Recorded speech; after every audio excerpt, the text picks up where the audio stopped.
Hello friends, welcome to GSS technical point. मैं अभी जिस स्विच यार्ड में खड़ा हूँ वो 132 केवी का स्विच यार्ड है। ये देखिए, आज मैं 132 केवी के स्विच यार्ड में जो ये ट्रांसफार्मर लगा हुआ है 20 से 25 एमवीए का ये ट्रांसफार्मर है। इस ट्रांसफार्मर के ऑल पार्ट्स के बारे में आज मैं एक्सप्लेन करके दिखाऊंगा आपको।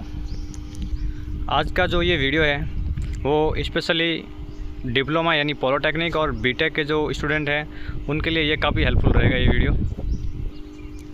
सबसे पहले मैं आपको लेके चलता हूँ इस ट्रांसफार्मर की नंबर प्लेट की ओर, नेम प्लेट की ओर, यानी कि ट्रांसफार्मर की रेटिंग क्या है, ट्रांसफार्मर कौन सा है, ये सारी चीज़ें यहाँ पर इस नेम प्लेट के अंदर दिखाई दे रही है। कौन सी कंपनी का ट्रांसफार्मर बना हुआ है, ये सारी चीज़ें। ये देखिए, ये इसकी नेम प्लेट है, आदित्य विद्युत अप्लायंस लिमिटेड का ये ट्रांसफार्मर बना हुआ है और इनकी ये नेम प्लेट है। इनमें ये सारी चीज़ें बताई जाती है कि ट्रांसफार्मर में ऑयल कितना फिल होता है, ट्रांसफार्मर की कोर के वाइंडिंग का वेट कितना है, वाइंडिंग का वेट कितना है, टोटल ट्रांसफार्मर का वेट कितना है, ये सारी चीज़ें इसमें दिखाई जाती है। ये जो ट्रांसफार्मर है ये 20 से 25 एमवीए का ये ट्रांसफार्मर है और ये 132 केवी की एसी सप्लाई को 33 केवी में आउटगोइंग करता है, यानी कि ये स्टेप डाउन ट्रांसफार्मर है जो कि 132 केवी की सप्लाई को 33 केवी में कन्वर्ट कर रहा है। ट्रांसफार्मर के पार्ट्स के बारे में एक्सप्लेन करते हुए मैं सबसे पहले आपको लेके चलता हूँ ट्रांसफार्मर के मेन टैंक की ओर। ये जो आपको ये पूरा टैंक दिख रहा है, ये वाला, ये है ट्रांसफार्मर का मेन टैंक। इस ट्रांसफार्मर के मेन टैंक के अंदर ट्रांसफार्मर की वाइंडिंग होती है, ट्रांसफार्मर की कोर होती है जिस कोर के ऊपर वाइंडिंग की जाती है, और ट्रांसफार्मर का ऑयल होता है।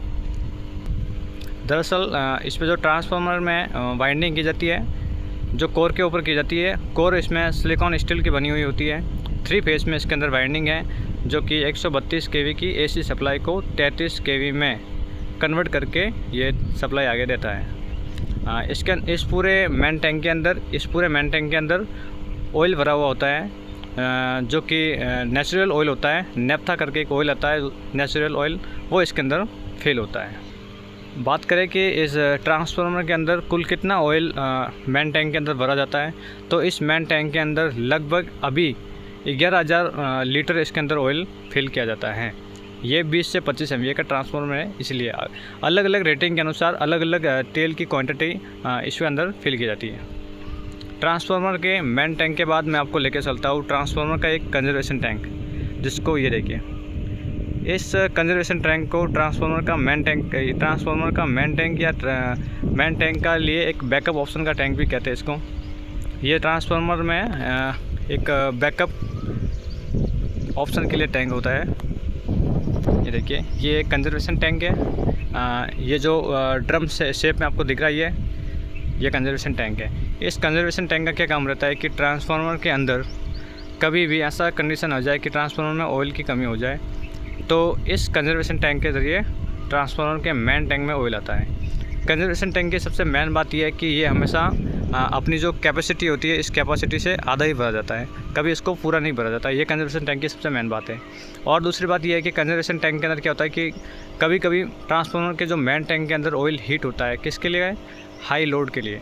हाई लोड की वजह से ट्रांसफार्मर के अंदर ऑयल हीट होगा, तो वो ऑयल हीट होने के बाद एक्सपेंड होगा, और वो एक्सपेंड होने के कारण ट्रांसफार्मर का ऑयल बाहर नहीं निकल पाता है। इसके कारण क्या करता है, ये कंजर्वेशन टैंक हो जाता है। यह है कंजर्वेशन टैंक की सबसे मेन विशेषताएं। और कंजर्वेशन टैंक में ये जो मीटर लगा हुआ आपको दिख रहा है, इसको बोलते हैं MOG, magnetic oil gauge meter. ये क्या करता है कि कंजर्वेशन टैंक के अंदर कितना ऑयल है, इसकी क्वांटिटी कितनी है, ये सारी चीज़ें ये दिखाता है। देखिए, मेन टैंक हो गया, ये है ट्रांसफार्मर का मेन टैंक। उसके बाद ये हो गया कंजर्वेशन टैंक। अब मैं आपको लेकर चलता हूँ ट्रांसफार्मर का एक और पार्ट्स है जिसको बोलते हैं रेडिएटर। ये जो ट्रांसफार्मर की आपको ये पतली पट्टियों के रूप में आपको जो ये दिख रही है, इसको बोलते हैं रेडिएटर।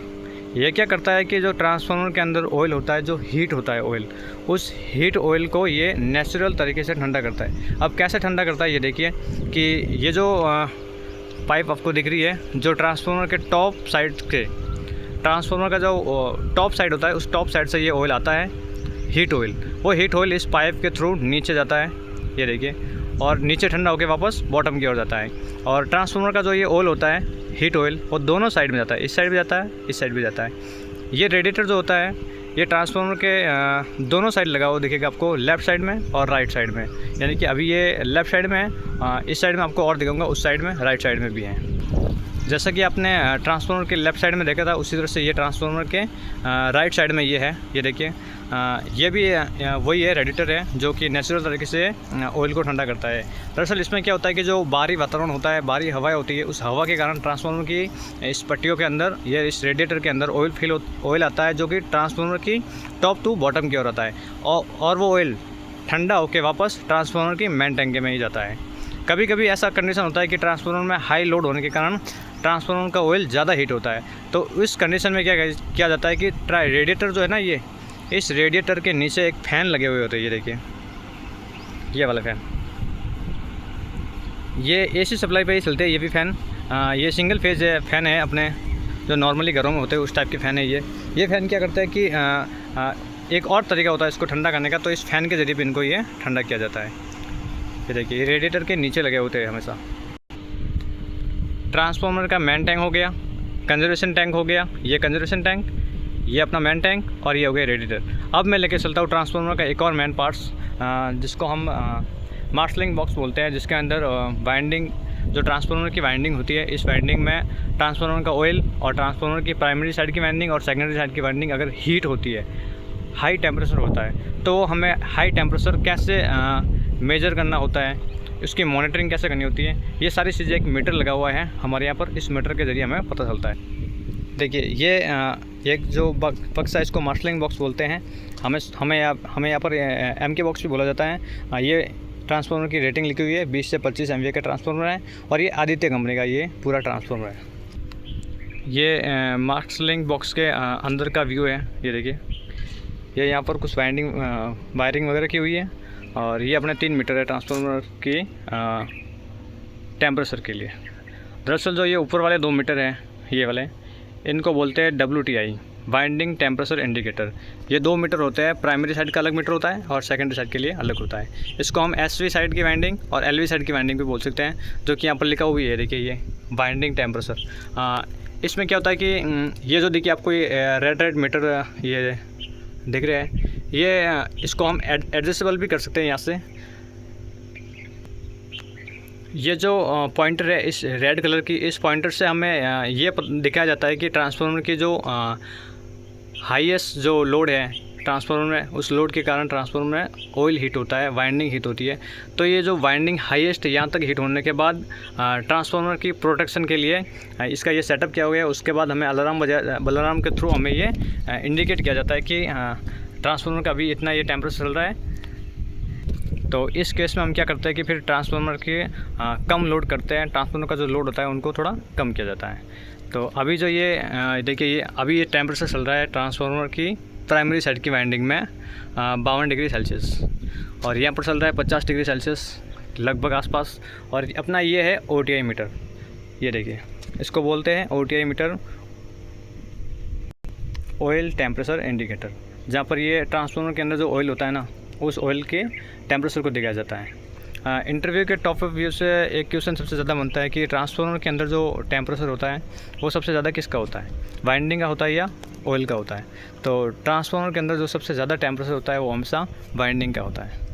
उसके बाद ये देखिए, जो स्विच है ये है फ़ैन के, जो ट्रांसफार्मर की रेडिएटर के नीचे जो फ़ैन लगे हुए होते हैं, ये देखिए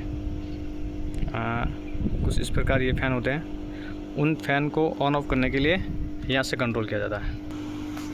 ट्रांसफार्मर के अभी तक हमने main tank, conservation tank, radiator और OTI और WTI मीटर के बारे में डिस्कशन किया है। उसके बारे में आपको थोड़ा बहुत या अच्छी तरह से आपको पता चल गया होगा। अभी मैं ट्रांसफार्मर का एक और मेन पार्ट है जिसको ऑन लोड टैप चेंजर बोलते हैं, OLTC, उसके बारे में मैं आपको डिस्कशन करके बताऊँगा कि ये कैसे ट्रांसफार्मर की टैप चेंज की जाती है। ये देखिए, ये है OLTC मीटर, ये OLTC बॉक्स है। जैसे अपना ये मार्शलिंग बॉक्स था, इससे ये ट्रांसफार्मर का OLTC पैनल है। तो इसके अंदर क्या होता है कि ट्रांसफार्मर की टैप चेंज की जाती है जब हमें 132 kV के जो वोल्टेज होते हैं वो आगे से हमें कम मिलते हैं। तो इस केस में क्या होता है कि हम यहाँ से मैकेनिकल तरीके से भी और इलेक्ट्रिकल तरीके से भी, दोनों तरीके से हम ट्रांसफार्मर की टैप को चेंज कर सकते हैं, जहाँ से हमें क्या होता है कि 33 kV के जो आउटगोइंग वोल्टेज होते हैं वो हमें अच्छी तरह से मिल सके और हम आगे आउटगोइंग फीडर को अच्छे से दे सकते हैं। तो इसमें कैसे चेंज किया जाता है ये देखिए। ट्रांसफार्मर की मैं बता दूं कि जो ट्रांसफार्मर की हमारे यहाँ 20 से 25 MVA के ट्रांसफार्मर के सबसे हाईएस्ट टैप चेंज हम कर सकते हैं वो है 17। ये देखिए, ये जो आपको ये रिंग टाइप दिख रही है, ये टैप चेंज करने का ये मीटर है कि अभी टैप कितने पे चल रही है। अभी जो टैप है ये 5 पे चल रही है। ये ट्रांसफार्मर की सबसे नॉर्मल टैप है।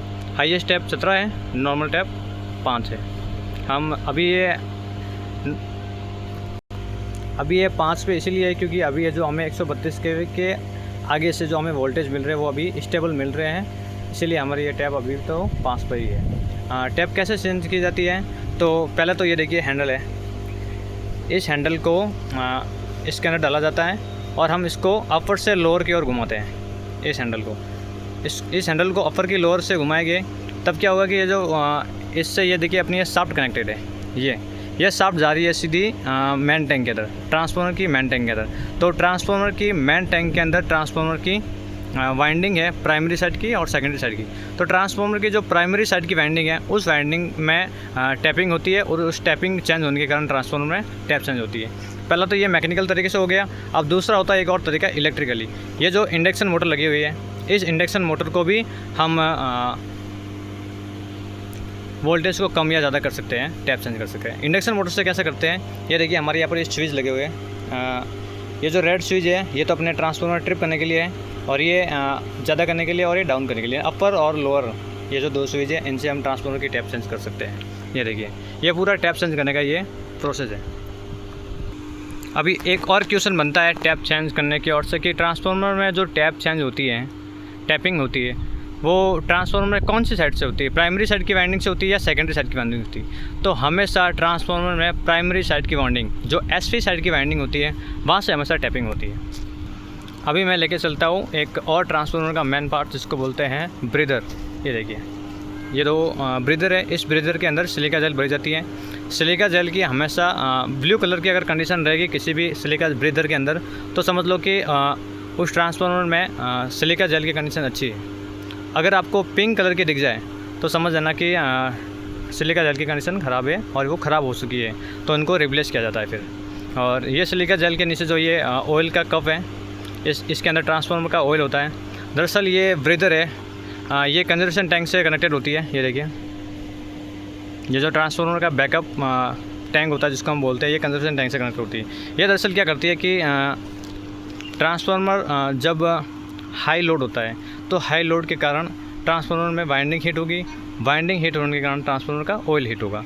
तो उस ऑयल हीट के कारण ट्रांसफार्मर में ऑयल जो होता है वो एक्सपेंड होता है, यानी कभी ऑयल गर्म होने के बाद कम होगा, कभी ज़्यादा होगी, कभी जब कम होगा, कभी ज़्यादा होगा। तो उस केस में क्या होगा कि ट्रांसफार्मर को हवा की ज़रूरत होती है। तो ये ट्रांसफार्मर इस ब्रीदर के ज़रिए ये हवा लेता है। ये ब्रीदर क्या करता है कि ट्रांसफार्मर में हवा जाती है अंदर कंजर्वेशन टैंक के थ्रू। तो इस हवा में जो नमी के कण होते हैं, मॉइस्चर्स होते हैं, उनको अंदर नहीं जाने देता है। एकदम सूखी हवा जो होती है उसको ये ट्रांसफार्मर के अंदर जाने देता है। ये ब्रीदर की सबसे मेन बात होती है। उसके बाद एक और देखिए, ये है ड्रेन वॉल्व जिसको बोलते हैं। ये देखिए, ये जो वॉल्व है इसको बोलते हैं ड्रेन वॉल्व। ये ट्रांसफार्मर के अंदर ऑयल को रिप्लेस करने के लिए या पूरा ऑयल निकालने के यहाँ से निकाला जाता है। और दूसरा जो है ये वाला, ये है ट्रांसफार्मर में सैम्पलिंग वॉल्व। यहाँ से क्या होता है कि ट्रांसफार्मर की ऑयल को कभी भी सैंपल लेना हो, हमें ऑयल को चेक करना हो कि हमारे ट्रांसफार्मर के ऑयल की कंडीशन कैसी है, तो यहाँ से चेक की जाती है। ट्रांसफार्मर के अंदर जो ऑयल की सैम्पलिंग ली जाती है वो अलग अलग तरीके से ली जाती है। ये जो सैम्पलिंग लेने का ये बॉटम की ओर से वाल लगा हुआ है, ट्रांसफार्मर के सबसे नीचे की साइड में। उसी तरह से ट्रांसफार्मर के एक और मिडल की साइड में भी होगा, एक और टॉप की साइड में भी होगा। ये जो वॉल्व आपको दिख रहा है ये है ट्रांसफार्मर के टॉप साइड का वॉल्व। ये देखिए, टॉप सैम्पलिंग वॉल्व। यहाँ से ट्रांसफार्मर की अगर ऊपर की साइड में जो अगर अपन को ऑयल सैम्पलिंग लेनी है तो यहाँ से ली जाती है। ऑयल की सैम्पलिंग और ऑयल की सैम्पलिंग के वॉल्व होने के बाद आपको मैं बताता हूँ कि ट्रांसफार्मर में अर्थिंग कितने प्रकार की होती है। तो दरअसल हमारे यहाँ पर ट्रांसफार्मर में 4 प्रकार की अर्थिंग की गई है। कई पे आपको 6 तरीके से या 4 या 6 लगभग आपको ट्रांसफार्मर के अंदर अर्थिंग दिखती है। 2 अर्थिंग होती है आपको ट्रांसफार्मर की बॉडी की साइड में और 2 अर्थिंग होती है ट्रांसफार्मर की न्यूट्रल अर्थिंग। कहीं पे आपको ट्रांसफार्मर की 2 जो अर्थिंग है वो एक ही न्यूट्रल पॉइंट पे दिख सकती है या अलग अलग न्यूट्रल पॉइंट पे दिख सकती है। हमारे यहाँ पर 2 जो न्यूट्रल पॉइंट रखे गए जोड़े गए ट्रांसफार्मर के अंदर, ये देखिए ये है हमारा ट्रांसफार्मर का एन फर्स्ट यानी न्यूट्रल फर्स्ट। ये न्यूट्रल पॉइंट को यहाँ पर देखिए टर्मिनल निकाला गया है और इसको ये देखिए पट्टी के थ्रू ये देखिए ये इसको ग्राउंड किया गया। ये हो गया हमारा फर्स्ट न्यूट्रल पॉइंट और दूसरा है उस साइड में सेकंड न्यूट्रल पॉइंट। ये देखिए इस साइड में है हमारा ये सेकंड न्यूट्रल पॉइंट। ये देखिए यहाँ पर लिखा हुआ भी है ये देखिए ये सेकंड एंड इस टाइप से यहाँ पर लिखा हुआ दिखेगा। ये देखिए ये ट्रांसफार्मर की सेकंड न्यूट्रल पॉइंट की ओर है अर्थिंग की हुई है। ये देखिए ये अर्थिंग की हुई है और सीधा ये ग्राउंड हो रही है। उसके बाद होती है ट्रांसफार्मर की 2 मेन बॉडी अर्थिंग जो मेन टैंक पे की जाती है। ये देखिए ये जो सबसे नीचे की हुई अर्थिंग आपको दिख रही है ग्रीन पट्टी, ये ट्रांसफार्मर की बॉडी पे अर्थिंग की हुई है। ये फर्स्ट साइड में अर्थिंग है और सेकंड साइड में जो ट्रांसफार्मर के आगे की साइड में अर्थिंग की हुई है। ये देखिए ये सेकंड साइड में अर्थिंग की हुई है। देखिए ये लिखा हुआ भी है ए के रूप में आपको सिंबल दिख रहा है, ये अर्थिंग का सिंबल है और ये लिखा हुआ है। ये भी अर्थिंग की हुई है और ये अर्थिंग देखिए ग्रीन पट्टी के थ्रू ये ग्राउंड हो रखी है। अर्थिंग के बाद मैं आपको लेके चलता हूँ ट्रांसफार्मर की जो SV साइड और LV साइड की जो ये बुशिंगें होती है। ये देखिए ट्रांसफार्मर में 132 kV इनपुट हो रही है 3 फेज़ में, RYB 3 फेज़ में अर्थिंग हो रही है। तो ये जो बड़े वाले आपको ये बुशिंगें दिख रही है इनको बोलते हैं SV साइड की बुशिंग, हाई वोल्टेज की साइड की ये बुशिंग है। ये देखिए RB और ये Y 3 फेज़ की ये बुशिंग है और ये SV साइड की यानी 132 की साइड के जो वोल्टेज आ रहे हैं इस साइड की बुशिंग है। और जो ये आपको नीचे छोटे दिख रहे हैं ये LV साइड की बुशिंग है। इसको लो वोल्टेज की बुशिंग बोलते हैं। जो ये 33 kV जो स्टेप डाउन होती है 132 kV कन्वर्ट होकर 33 kV में कन्वर्ट होती है, तो ये LV साइड की बुशिंग है। उसके बाद ट्रांसफार्मर की जो सबसे मेन प्रोटेक्शन के लिए इक्विपमेंट जो है ये है अपना ये देखिए कुछ थोड़ा आपको ये धुंधला टाइप में दिखेगा, लेकिन ये जो ये आपको ये दिख रही है ये रिले है, इसको बुकोस रिले बोलते हैं। ये इसको गैस ऑपरेट रिले भी बोलते हैं। ये देखिए ये जो कंजर्वेशन टैंक, ये देखिए ये दरअसल क्या होती है कि कंजर्वेशन टैंक, ये अपना कंजर्वेशन टैंक ट्रांसफार्मर का और ये है मेन टैंक। तो कंजर्वेशन टैंक और मेन टैंक के बीच में लगा हुआ दिखेगी ये रिले आपको, इसको बोलते हैं बुकोस रिले या गैस ऑपरेट रिले। ये एक तरह से नॉन इलेक्ट्रिकल ऑपरेट होती है। ये क्या करती है कि ट्रांसफार्मर के अंदर ये जो ट्रांसफार्मर का मेन टैंक है इस मेन टैंक के अंदर अगर इंटरनल फॉल्ट होता है ट्रांसफार्मर के मेन टैंक के अंदर, यानी क्या होता है कि ट्रांसफार्मर की वाइंडिंग का डैमेज होना, इंसुलेशन का फेल होना या ट्रांसफार्मर की वाइंडिंग का हीट होने के कारण जलना, इस कंडीशन में क्या होता है कि ट्रांसफार्मर के अंदर हाइड्रोकार्बन गैस रिलीज़ होती है। तो वो हाइड्रोकार्बन गैस रिलीज़ होने के कारण क्या होती है कि ट्रांसफार्मर की जो ये रिले है प्रोटेक्शन के लिए, जिसको हम बुकोस रिले बोलते हैं, ये रिले क्या करती है कि इस ट्रांसफार्मर की जो गैस होती है उस गैस को ये सेंस करती है और ये गैस को सेंस करने के बाद इसमें जो मरकरी स्विच लिखे होते हैं वो मरकरी स्विच क्या करता है कि ये ट्रिप हो जाते हैं और वो स्विच ट्रिप होने के कारण ट्रांसफार्मर पूरा ट्रिप हो जाता है, जिससे ट्रांसफार्मर ब्लास्ट होने से या किसी भी प्रकार से जलने से ये बच जाता है। और ये रिले ट्रिप होने के बाद क्या होता है कि हमें ये कंट्रोल रूम में जो रिले में जो ये अलार्म लगा होता है वो अलार्म हमें कंट्रोल रूम में सुनाई देता है। ये पूरे ट्रांसफार्मर के जो मैंने इंपॉर्टेंट पार्ट्स के नाम बताए हैं, जो कि सबसे पहला था मेन टैंक, उसके बाद था कंजर्वेशन टैंक, उसके बाद था रेडिएटर के बाद था अपना OTI WTI मीटर, उसके बाद हमने ये बुशिंगें बताई, OLTC ट्रांसफार्मर की टैप चेंज करने की बताई, उसके बाद हमने ट्रांसफार्मर की अर्थिंगें बताई। तो ये ओवरऑल ट्रांसफार्मर के जो इंपॉर्टेंट पार्ट्स थे उसके बारे में मैंने आपको आज को डिस्कस करके बताया है।